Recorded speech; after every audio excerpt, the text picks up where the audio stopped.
In June 2013, Russia received international criticism for enacting an anti-lesbian, gay, bisexual and trans LGBT propaganda law, which was reported to prevent distribution of non-traditional sexual relationships.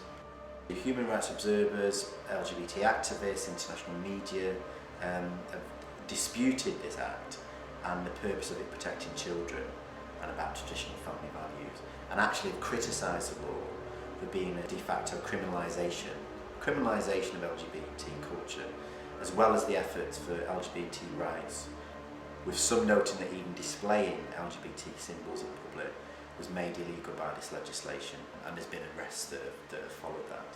I think what's really particularly concerning is that it's also reported a surge in anti-LGBT comments, violence, more hate crimes, and many are using the law to justify the hate crimes, justify the violence.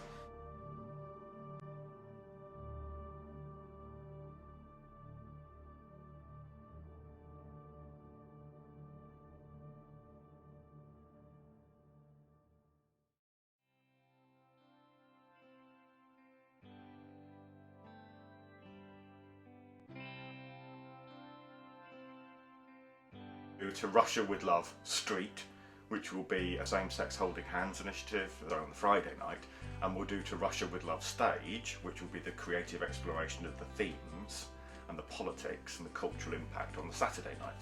We get the community sports groups involved, and the Lesbian and Gay Foundation came on board, and that will mobilise a demonstration for the Friday. Then some other things happened. So every Olympics there is a thing called Pride House. And Pride House is a central meeting point for lesbian and gay athletes, lesbian and gay reporters, writers. That's the place where they'll go, a sort of safe space. And of course they asked the Russian government for the Pride House. And the Russian government said that even the request was an act of extremism. So clearly weren't going to give a Pride House. So then Pride Games came back and said, right, well what we'll do is we'll flush out the homophobia internationally by asking all the competing nations to have a Pride House symbolically as a kind of response to that. And the debate inevitably about where it was going to be in the UK, and I think the initial thinking was that they'd choose somewhere in London. And then Pride Games became aware of this planned demonstration that we had, To Russia with Love Street. And that kind of swayed it really. And Taurus Bar, which is right in the heart of the gay village, very community focused business, and they got on board in terms of saying, well look, we'll be Pride House and we'll get right behind a programme of events that will run for the whole of the Winter Olympics. So suddenly this thing, which we saw primarily as being a fairly small scale sort of protest that was really a curtain raiser for the Saturday night, suddenly became this other thing.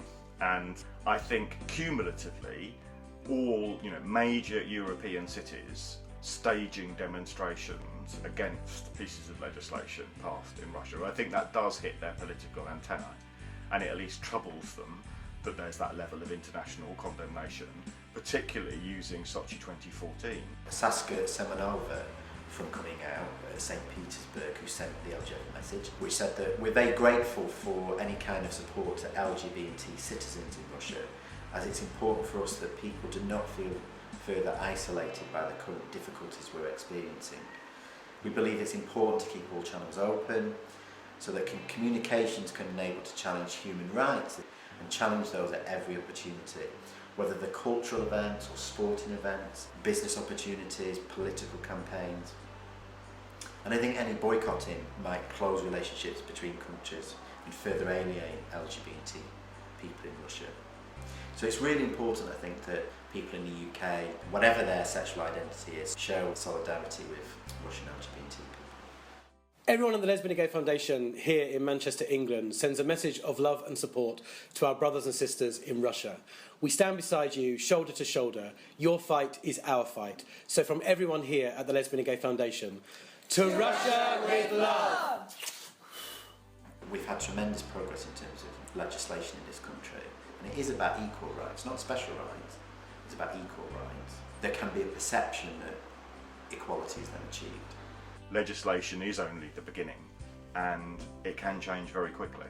and within a relatively short piece you can feel that you're on a, step by step making progress, and actually political climate can change, political system can change, what business supports and doesn't can change, and suddenly you're a problem and you're the one that laws are being passed against.